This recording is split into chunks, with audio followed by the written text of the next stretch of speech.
Vamos à história. O senador Roberto Requião, PMDB, em 2001 conseguiu aprovar o voto impresso. Em 2002, na eleição de 2002, ele foi aplicado em 150 municípios. Ou seja, já tem a tecnologia dessa urna que vai guardar o comprovante do voto para o caso de ter que fazer uma auditoria, né? Depois, isso foi cancelado pelo Supremo. Depois, Flávio Dino, PCdoB, e Brizola Neto, do PDT, conseguiram aprovar um projeto igualzinho em 2009, que foi cancelado pelo Supremo. Depois, em 2015, o deputado Bolsonaro conseguiu aprovar por 433 votos a 7 o voto impresso, de novo, comprovante do voto impresso. A presidente Dilma vetou, dizendo que ia ficar muito caro, e o veto foi derrubado por 368 deputados e 56 senadores. E depois, o Supremo, por 9 votos, derrubou a vontade de 424 congressistas, 71% do Congresso Nacional, o Supremo derrubou, alegando que prejudicaria o sigilo do voto. Em 2014, na eleição em que Aécio fez 51 milhões de votos e Dilma, reeleita com 54 milhões, o PSDB pediu auditoria. Passou um tempo enorme lá. Depois o líder do PSDB, deputado Carlos Sampaio, fez uma declaração dizendo que esse voto não é auditável. Essa urna não dá para se saber se houve fraude ou não houve, né?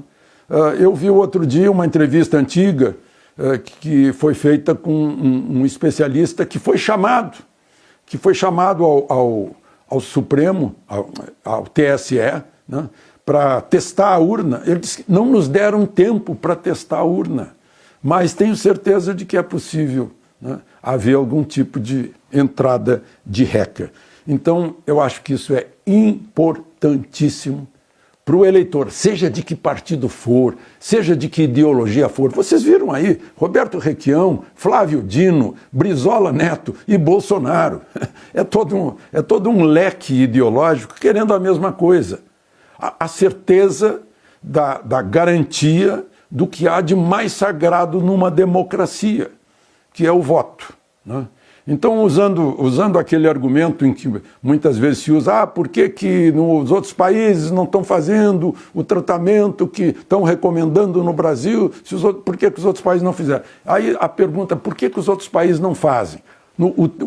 A Suprema Corte da Alemanha decidiu, olha, não serve pelo seguinte, porque o cidadão comum tem que entender. Não dá para ser entendido só pelos os que estão ali por dentro do mundo digital. O cidadão comum que dá o seu voto tem que entender como funciona a contagem do seu voto, né? Essa foi uma decisão lá da Corte Alemã, que tem, como se sabe, o meio jurídico alemão tem muita força na nossa jurisprudência aqui no Brasil. Então é isso. O ministro Barroso, que é o presidente do Tribunal Superior Eleitoral, disse semana passada que seria um caos adotar, porque aí todo perdedor iria pedir recontagem, né? Eu acho que não é bem assim. Claro que o sujeito que espera numa sessão 100 votos e ele tem 5, aí ele desconfia. Agora, se ele espera 100 e ele tem 70, ele tem que dar um pouco de crédito à infidelidade, né, do eleitor que prometeu votar nele e não votou. Então, eu acho que sim, temos que ter certeza para confiar no nosso sistema democrático, no momento mais crucial da democracia, que é o voto, né, que temos que ter a possibilidade de, como temos na maquininha do cartão de crédito, né, de ter um comprovante. Não vai ficar com a gente como fica o comprovante do cartão de crédito, vai ficar numa urna para o caso de haver dúvida, né? E certamente a dúvida será levantada pelos candidatos e partidos políticos, se houver razões para tanto.